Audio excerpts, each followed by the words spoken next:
c'est que tous les soldats et tous les hommes qui étaient avec David ont commencé à lui en vouloir. Pourquoi? Parce qu'ils lui ont dit, ou du moins ils se disaient à eux-mêmes, s'ils ne nous avaient pas emmenés au combat, on serait resté ici pour veiller sur nos familles, on aurait été en mesure de défendre nos maisons et le malheur ne serait probablement pas arrivé. Et alors qu'ils étaient dans la tristesse, ils voulaient prendre des pierres pour lapider David. Mais David, qui lui aussi était dans le deuil, était dans la douleur, parce que sa propre famille à lui et ses enfants avaient aussi été emportés, devait maintenant gérer la menace des gens avec qui il avait l'habitude de marcher, des gens qui étaient des proches, des gens qui étaient des amis, des gens qui étaient des compagnons d'armes, qui subitement, à cause du malheur, ont commencé à se transformer en ennemis pour menacer sa vie.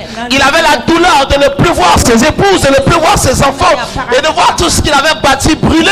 Il souffrait de cela et il était inquiet de leur sort. Mais maintenant, il était sous la menace de ceux qui étaient ses compagnons. Pourquoi? Parce qu'ils lui ont dit, tant que ça marche, tant que tu nous emmènes et qu'on a du résultat, on est bien avec toi. Mais si ça ne marche pas, on t'en voudra. Beaucoup de personnes en veulent à Dieu.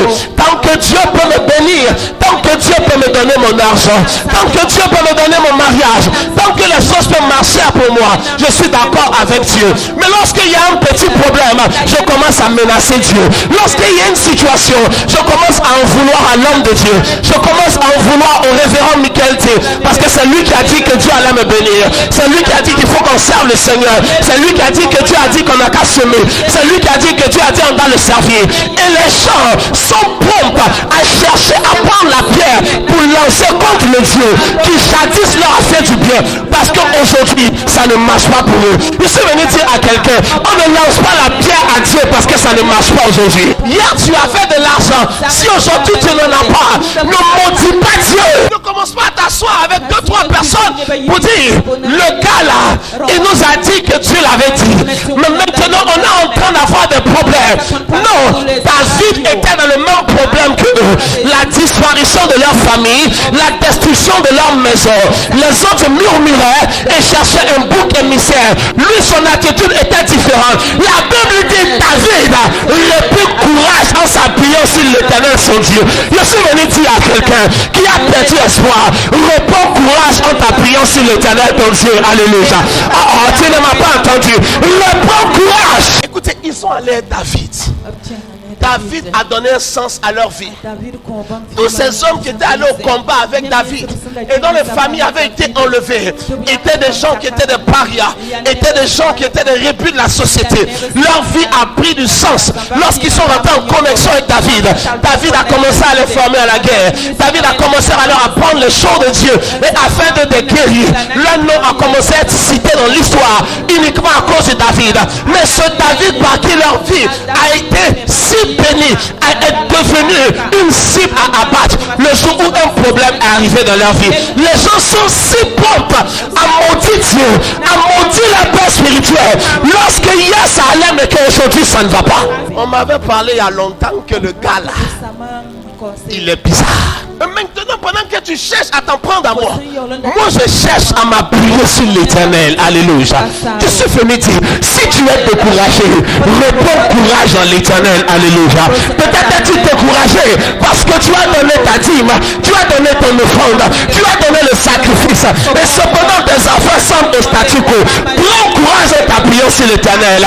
Peut-être es-tu découragé parce que tu le sais, mais l'allure que prend ton foyer ne te réjouit pas. Prends courage en l'Éternel Dieu. Écoutez-moi, quelque chose auquel on a cru de tout son cœur, on ne le méprise pas parce que ça ne marche pas aujourd'hui. Non, les gens sont si fébriles, les gens sont si instables.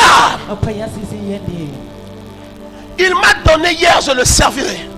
Aujourd'hui, il ne m'a pas donné, je le servirai davantage. L'église va comme je veux. Gloire à Dieu, je le servirai. L'église ne semble pas aller comme je le souhaite. Je le bénirai et je le servirai davantage. La manière dont vous servez Dieu n'est pas soumis aux circonstances et aux réalités de votre vie, mais à la conviction de votre cœur. Le problème, nous sommes confrontés à deux catégories de personnes. Les gens qui sont émotifs et les gens qui sont convaincus. Certains sont arrivés par la raison de l'émotivité. L'émotivité d'un témoignage. L'émotivité d'une vidéo sur les réseaux sociaux. L'émotivité d'une manifestation de la puissance de Dieu. Ou d'une déclaration prophétique ou d'une parole prêchée aisément. Alors ils se sont dit, waouh, c'est formidable. Je vais aller m'asseoir dans cet endroit. Ils n'étaient pas convaincus. Ils étaient dans l'émotion. Mais le fait est que l'émotion fluctue en fonction des circonstances. L'émotion peut être à son top. L'émotion peut descendre. Voici pourquoi quelqu'un peut dire, j'ai le moral haut ou j'ai le moral dans les chaussettes. Mais écoute-moi, la conviction ne monte pas, ni ne descend pas. Elle reste fixe, elle reste constante. Mon moral peut être dans les chaussettes, mais ma conviction reste droite, comme une flèche visant sa cible. Ma tête peut être découragée, mon cœur peut être découragé, mais ma conviction pour Dieu, je ne le sers pas par émotion. Je sers par conviction. Si je devais le servir selon l'émotivité des circonstances, je dépose le micro ici et je pars ailleurs.